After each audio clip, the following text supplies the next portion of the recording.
Back at Oldenburg Vineyards on one of my visits. It's nice autumn weather. It's a beautiful day. And Nick, should we just go and have a look at what's happening on the farm? Yeah, let me take you up. All right.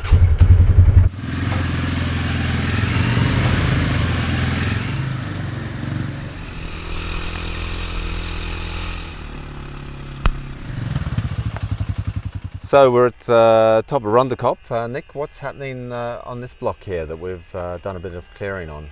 Yeah, so this is our highest block on the farm. We're about 410 meters above sea level. And there used to be an old Syrah block here, Yeah. which we pulled out and decided that we want to plant Cabernet Franc here. We've identified Rondekop as a great site for Cabernet Franc, and the Blanc Valley being an excellent provider. Right. So we've had a bulldozer here a few days ago, which has prepared the soil for planting. So we'll be planting 3 clones of Cabernet Franc in August. And we also, before we started preparing the block, we came out with a lime spreader, spread the lime over the soil. We've got slightly acidic soils here in the Blanc Valley, and the lime just helps to push up the pH of the soil. Right. So we've gone through with a bulldozer here, and we've prepared this granitic soil. You can take a look here. You can see it's all decomposed granite. The most amazing, the higher you get up Rondekop, the more decomposed granite you get. And it's almost like we have less composed granite because we've got this beautiful red that starts to come through in our granite here, which is quite unique for the Stellenbosch area. Right. So we've come through here with a big cat bulldozer, and we have ripped the swirl. When they rip the soil, what do you mean by ripping it? Why do they do that? I mean, basically it's a bulldozer with big teeth-like objects that go down to about just over a meter, which then break up the soil and bring the lime into the soil so it can correct the pH, and then break up the soil so that the plant roots, the vine roots can really infiltrate into the soil. Yeah. Right, okay. Yeah, that makes sense. Excellent. Well, let's, why don't we head back to the cellar and have a look at some of the 19 vintage wines that you've got? Yeah, I've got some whites in barrel, and I'd like to give you a little taste of.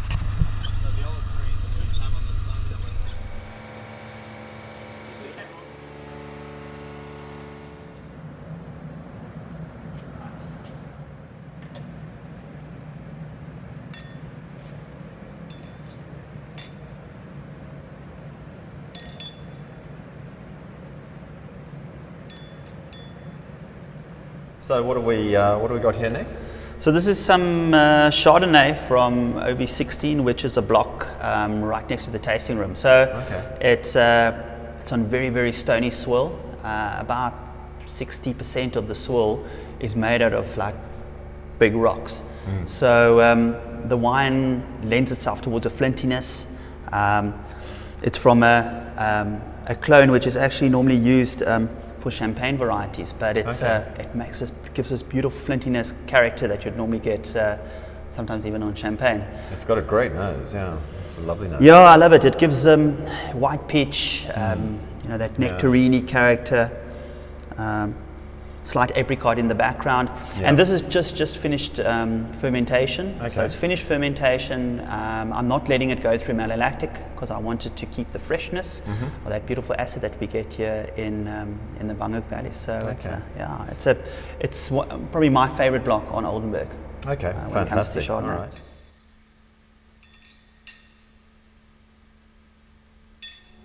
So what have we got here, Nick? So this is some Shannon down from one of our Riverland blocks. You'll see a lot of the barrels are much older than the Chardonnay barrels. These are slightly bigger too. These are 300 litres. Okay. I'm not a big fan of putting a lot of new oak on Shannon. I just want to keep that beautiful freshness. So our Riverland blocks are mostly alluvial soils, so slightly darker soils. What I like about this wine, it's got that slight little bit of reduction, which is like that flinty character that comes out, and that normally comes slightly from when you have an older barrel, you don't have so much air coming through into the barrel. Okay. And it creates a slightly flinty character, which I really, really enjoy on Shannon. But on the typical Oldenburg Shannons, a lot of citrus character, lemon, lime, some nice quince characters there. Sure. Yeah. And then, this will also be in barrel for about 10 months. So December period, we'll take it out and then bottle it in January. I'm very excited. We're also planting some new Shannon up on Rondekop right at the top. So on a cooler site, we're going to do a type of almost like a goublé, which is a bush vine. Goublé is it's on, like on the pole. It's like a pole. So it's like a bush vine on a pole. Yeah. Planted on decomposed granite soil. So it's going to be interesting. No one's really pushed the boundary on Shannon in the Blanc Valley, and it's going to be interesting to see what this valley can do. And that's on the south side, isn't it? Yeah, more south facing cooler slope, much cooler slope. So when it's cooler, what does it do? I mean, it creates a bit more freshness in the wine, doesn't it? A bit more freshness, better acidity, a lot of length to the wine. It's gonna be something very, very different to your normal standard Stellenbosch Chenin, which is normally grown in the Bottleray Hills area, Polkadry area, on much warmer sites. But this is also, a coolish site down by the river. Yeah, and should we have a taste? Yeah, and let's see what it's like. Oh, cheers.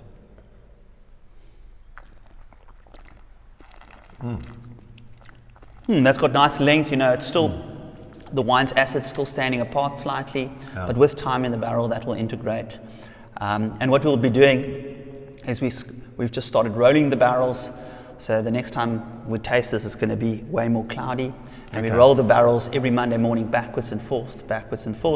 And we mix up the lees in that process. Right. And that will fill out the wine. So the lees is the dead yeast cells, which will break down, give the wine a nice, lovely pithiness and mid-palate.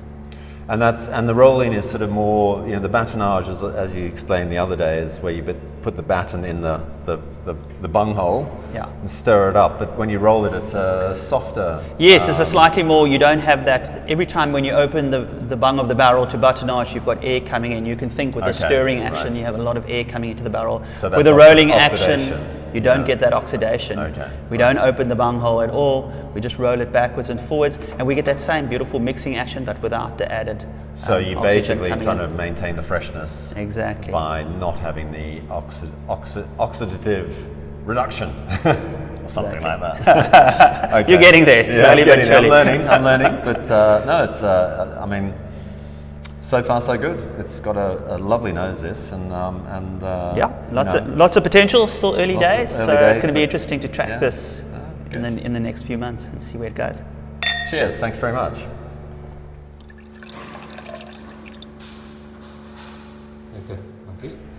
So we've tasted through our 2019 vintage Chardonnay and Shannon.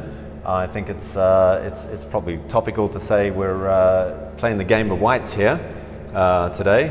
My kids all seem to be tuning into Game of Thrones, so it seems like the whole world is. But here in the Oldenburg cellar, it's the game of whites, and I'm excited. I mean, it's a really nice to taste these wines a couple of months after the grapes were picked, and with a new cellar and a new winemaker, I think we're in great shape. So exciting. I think the reds have a few more weeks to before we'll do another tasting. They need a little bit more time, but I did taste them the other day, and it's looking exciting as well, but we'll sort of circle back to that in a few weeks and give a report on the reds.